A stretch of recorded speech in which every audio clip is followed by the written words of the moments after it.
We are first introduced to Eddie Palmer, a man returning to his hometown in Louisiana after spending 12 long years behind bars for attempted murder and armed robbery charges. Life hasn't been kind to him.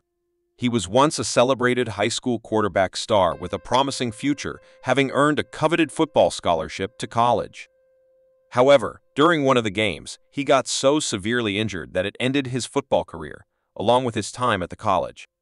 Palmer struggled to cope with the harsh reality of going from a rising star to a perceived failure. He turned to drugs as an escape, spiraling further down a self-destructive path that ultimately led to his imprisonment. With limited options, Palmer moves in with his feisty, devoutly religious grandmother Vivian, who was like a mother figure to him after his own mom abandoned the family when he was just 5 or 6 years old.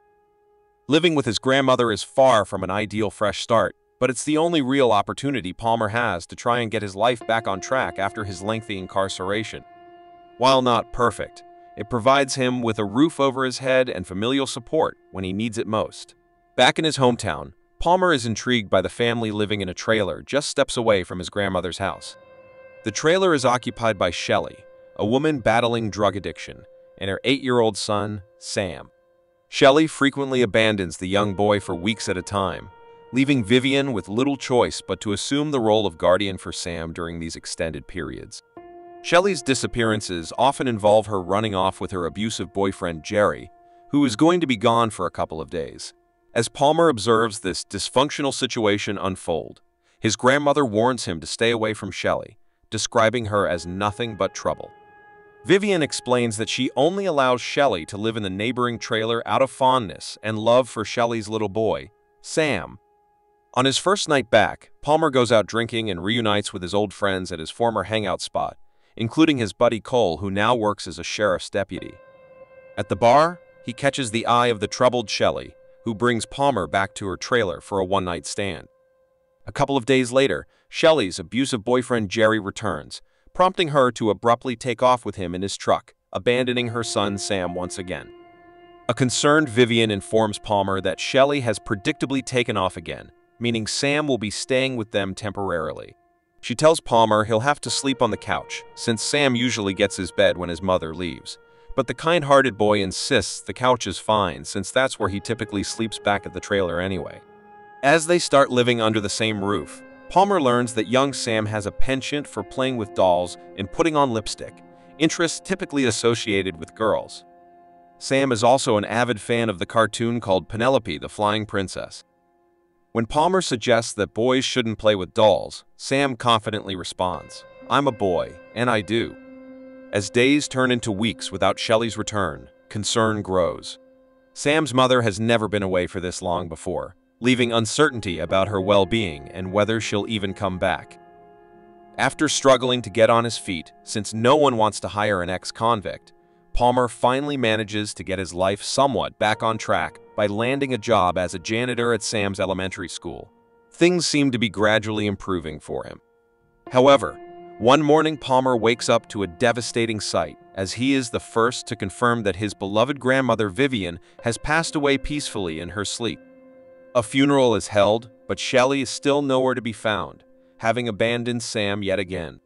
Palmer is certainly no father figure, he's simply a man trying to restart his life and overcome the mistakes of his past. He has more than enough personal issues to grapple with already. How could he possibly take on the immense responsibility of caring for another person's child? Initially, Palmer decides to take Sam to the police station to get assistance, where his friend Cole explains the boy will likely end up in the overburdened foster system. But after realizing Sam's gentle spirit may not survive the government system, Palmer's conscience won't allow him to desert the innocent child, so he brings Sam back home with him. Time passes and Shelley still hasn't come back for Sam. With Vivian gone, Palmer finds himself the sole caretaker of Sam, a boy who isn't his own son, living in a house he doesn't own. As weeks turn into months, an unexpected bond begins to form between the two and their living situation becomes the new normal. Meanwhile, Palmer begins a romantic relationship with Maggie, Sam's divorced elementary school teacher who recently moved from Atlanta. As Palmer loses hope of Shelley's return, he begins forming a real bond with Sam. He takes the boy to events like the high school football game and a bowling fundraiser. Working as a janitor at Sam's school, Palmer witnesses firsthand the bullying Sam endures from other students. This prompts him to start defending Sam against the constant harassment, shielding him from bullies of all ages and types. At first, Palmer seems like he's just trying to act tough by defending Sam against the bullies. But soon it becomes clear that he genuinely cares about the boy's well-being and wants to protect him. Palmer even starts thinking about legally adopting Sam himself. Just when things were looking up and they were adjusting to their new life together, a problem arose. Palmer finds out his late grandmother left her house, where they were living, to the church in her will. The lawyer tells him that once the house is sold, Palmer and Sam will have 30 days to move out. This news stressed Palmer out, leaving their living situation uncertain. However, he remained hopeful since he now had a steady job as a janitor. With income coming in, he feels more confident about being able to find a new place for him and Sam to live after they have to leave his grandmother's house. As Palmer's relationship with Maggie deepens, he opens up to her about his troubled past. He reveals that after a promising high school football career, a severe injury while playing for LSU shattered his dreams. Losing his scholarship and dropping out of college, Palmer returned home and fell into a downward spiral of substance abuse. One fateful night, under the influence of drugs, Palmer and some friends decided to rob a wealthy family's home, thinking it would be empty. But the owner unexpectedly returned, and in a moment of desperation, Palmer brutally assaulted the man with a baseball bat, nearly killing him. Despite this dark chapter, Maggie reassures Palmer that he is a changed man now.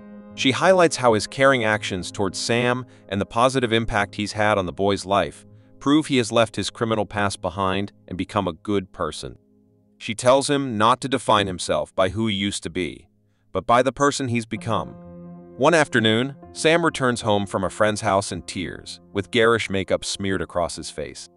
At first, Palmer assumes that one of Sam's classmates did it, but then Sam reveals it was actually Palmer's old friend Daryl who did this to him. Enraged by this, Palmer tracks him down at a bar and violently attacks him, beating Daryl up in a fit of protective rage over Sam. The next day, Shelley unexpectedly resurfaces to reclaim her son. She shows up at Palmer's doorsteps, looking like a ghost of her former self. Despite Palmer's bond with Sam and his desire to keep him, he knows he has no legal rights and is forced to let the boy leave with his mother.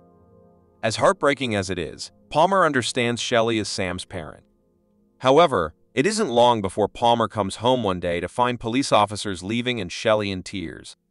He discovers that Sam has sadly been taken away by Child Protective Services after a member of the church community reported Shelley for her recklessness and inability to care for a child. Palmer really wants to help Sam and even tries to gain legal guardianship over the boy, but his request gets denied. The judge says because Palmer is on parole and doesn't have a stable home situation, he can't be Sam's guardian right now. The judge orders that Sam has to go back and live with his mom Shelley instead. Desperate, Palmer goes to Shelley and straight up asks her to let him become Sam's legal guardian. He even offers to pay her. But Shelley gets furious at the idea and kicks Palmer out of her trailer home. Later on, Palmer witnesses something terrible. He sees Jerry physically hurting and abusing both Shelley and little Sam. When Palmer steps in to stop it, he also discovers that Shelley and Jerry have been using drugs right in front of Sam. As he sees all of this, Palmer realizes that Sam's safety and well-being are at huge risk if he stays living with his mom. Palmer decides to take matters into his own hands. So he attacks Jerry, takes Sam, and tries to run away with him. But Shelley calls the police on Palmer, accusing him of kidnapping Sam. After speaking with his girlfriend Maggie on the phone, she advises him to return Sam to his mother before the situation gets any worse. He then realizes that he's gone too far. Palmer brings Sam back to Shelley's place. But then the police arrest Palmer right there on the scene. As the cops drive Palmer away, poor Sam tries desperately to stop them. He fights the officers and chases after the police car, crying that he wants to be with Palmer instead of his own mother. After witnessing how much Sam loves and wants to be with Palmer, Shelley decides not to press charges against him. She covers for Palmer by telling the cops that he was just taking Sam to get some food and she had forgotten about it. Sometime later, Shelley meets up with Sam at Palmer's house. In an emotional moment, she first acknowledges her own failures as a parent to her son. Shelley then admits that someone else would be better suited to raise him properly. Through tears, she asks Sam if he would be okay living with Palmer instead, and if that's what he truly wants. Sam emphatically says yes. He wants to stay with Palmer, whom he now calls Dad. Mother and son share a very emotional goodbye hug, as Shelley is about to move to another city with her abusive boyfriend, Jerry. Sometime later, Shelley makes the decision to officially give Palmer legal custody of Sam, recognizing that Palmer has proven himself to be a much better parent for Sam than she is. After a while, Vivian's house that Palmer was living in gets sold. So Palmer and Sam prepare to move out and start their new life together with Maggie as a family unit. This concludes the journey of Eddie Palmer, an ex-convict who found redemption through his unlikely bond with a neglected young boy. Let me know your thoughts on this heartwarming story in the comments below. If you enjoyed this movie recap, show your support by leaving a like and be sure to subscribe and hit the notification bell so you don't miss the next video.